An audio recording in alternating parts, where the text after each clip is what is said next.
আজি এটা সৰু কাহিনীকে বনাইছোঁ। এজনী সৰু ছোৱালী আছিল। তাইৰ নাম আছিল পৰী। তাইৰ কথাৰ প্ৰতি খং উঠে। তাইৰ মাকে সদায় বুজায় যে চোৱা, ইমান খং কৰা ভাল নহয়। কিন্তু তেতিয়াও তাইৰ স্বভাৱত একো সলনি নহ'ল।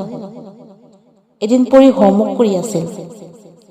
তাইৰ টেবুলত ধুনীয়া এটা ফুলৰ টাব আছিল।